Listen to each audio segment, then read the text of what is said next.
Angeles Lakers.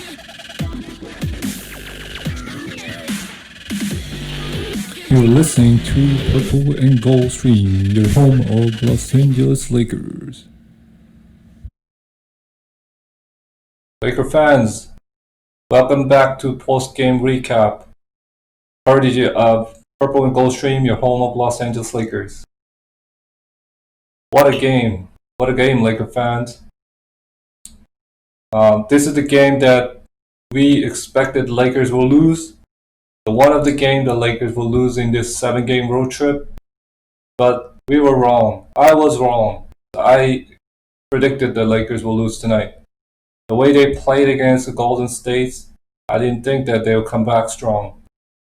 They were totally out of sync in the second half on Monday.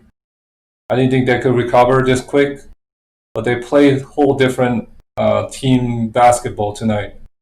The Lakers take on the Milwaukee Bucks 113-106. The final score. Lakers started pretty slow. They were down early. Milwaukee was shooting the ball 60% in the first quarter. They were up, not a big margin. They were up,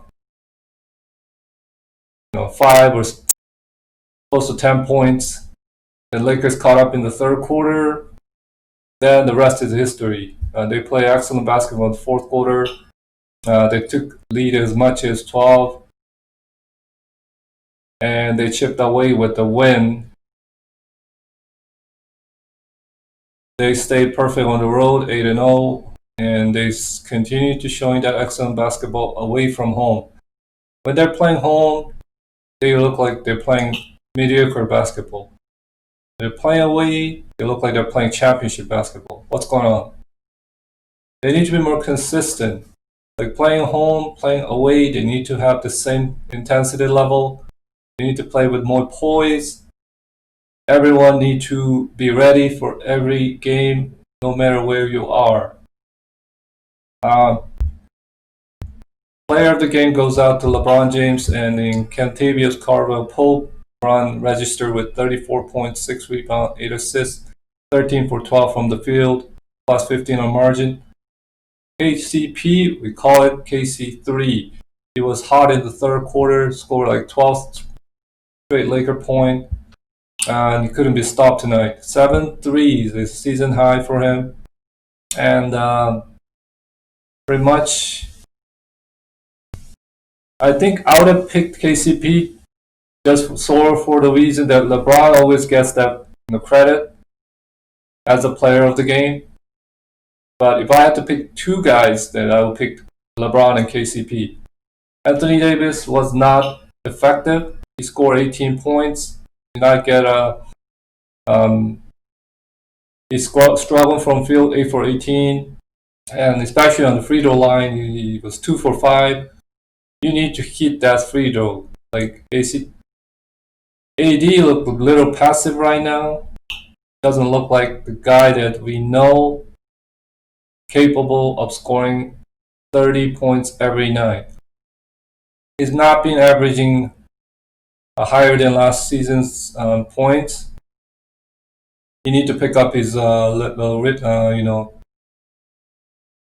he left off in the bubble.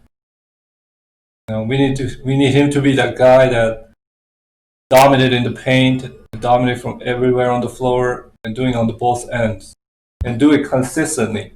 Because the one thing about Anthony Davis is his effort level. Because the only thing that we concern as a Laker fan, just concerned about his energy level. Is he gonna show up that the monster AD that we're capable of watching in the regular season? Or is it going to be that passive guy who's going to just settle for a jumper and 3-point, doesn't want to go inside, doesn't want to involve in the offense? And, he disappears time to time, and we don't want to see that happen, especially in the playoff, right? It's a habit. He builds up that habit, but I'm pretty sure that he's going to show up the different AD in the playoff. Because I know he's his career average in postseason is higher than his career average in the regular season. He's a guy that you can rely on in terms of statistics. He put up better number in the playoff. Another guy that I like to credit is Alex Caruso. Might not show much in the stats, but he was excellent anticipating the ball. He had a couple deflections, couple crucial steal, and he made that corner three down the stretch. I think that's one of his arsenal right now. He's shooting like over 50% from three, and he's becoming that reliable three-pointer for the team, along with the KCP, Kuzma, Wesley Matthews, LeBron James, Anthony Davis. Got like a lot of three-pointer that can do the damage. I'd like to talk about Giannis a little bit. I don't really talk too much about opponent's player, but the Giannis is a little exception because he's a special guy. He's won back-to-back MVPs, looking to win that 3 MVP in a row, and I really don't think he will. And even winning that Defensive Player of the Year, I think I would have given to Anthony Davis. But this season, I'm pretty sure he's not going to win the MVP and the Defensive Player of the Year. The way he's playing right now, he hasn't really developed his game yet. Like compared to last season, like he struggled in the bubble because he was exposed with his offensive game, very limited offensive game. It's not the guy who's reliable on knocking down the mid-range or even three-pointer. He's monster in the paint. He can score, like he can do some turnaround in the paint. We've seen that a couple times today. If he's open for 3, he can knock down. But when you contest him, it's a different story. So, like when you saw that game against the Brooklyn Nets, he wasn't becoming the second option for the team. He wasn't even the first option, right? It was Middleton and Drew Holiday was, becoming that first and second option for the team. Giannis was just, working on his defense. It's a little sad to see if someone that good, that of a caliber player is not becoming your first option for the team. Yeah, he really needs to step up his game, especially in his. He needs to work on his jumper.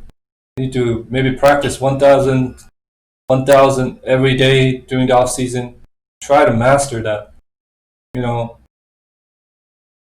He worked out with Kobe, I remember, and then he learned a lot from Kobe. I think his footwork definitely got better after Kobe mentored him during the off season, and he's a guy that don't want to lose. He's got that mentality, the Mamba mentality I could see. He works out for his game, but he really need to step up his offensive game more. That he could be deadly in the playoff. Alright, earlier today I heard about the trade rumor, the Lakers and the Rockets, Victor Oladipo and the KCP and Kyle Kuzma. I don't know how reliable the source is. I don't think they came up on a Bleacher Report, ESPN, or even Athletics, but it's possible, right? If you look at how the deal is going to be done, Lakers will get the reliable third option like Victor Oladipo, and Rockets can, get a young core like Kyle Kuzma and reliable 3-and-D guy like KCP. So I think a win-win situation for both teams. I think the salary situation works. The Oladipo salary and the KCP and Kyle Kuzma combined is definitely a match. So I think Rob Pelinka should definitely consider doing that trade. And we're a little frustrated with how Kyle Kuzma is performing this season. We expected better from him, and he has not lived up to that expectation. KCP, of course, is stepping up his game. like where he's locked up in the bubble. To be honest, like he's the guy that was giving us a lot in the bubble playoff. You know, we never expected KCP will be that guy, the third, fourth option guy, but he was like that. The Rondo, of course, is always reliable in the playoff. But we didn't expect KCP will do that role, but he gave us that role. And he's continuing to doing this season. He's a starter for a reason, right? So if we lose KCP, that's something that we'll feel sad. But he's a role player at best. You cannot replace him with the all-star players. So if you can get all-star player for role players, we do that deal. And that's what I think that deal should go down. Victor Oladipo, the guy is averaging 20 points, shooting like decent from the field. He can knock down three, and he's also clutch players. We've seen that in the playoff. And he's not a bad defender by any means. So Lakers will definitely benefit from that trade. What do you think? Leave your comments. What do you think about that trade? Should the Pelinka pull the trade, or should he wait until the end of the season, see how Kuzma, like how he performs in the playoff? His value could go up, right? And we can get better player again for a Kyle Kuzma trade. All right, I'll post up another video after the Bulls game, the post game recap, and I hope you guys have a good night.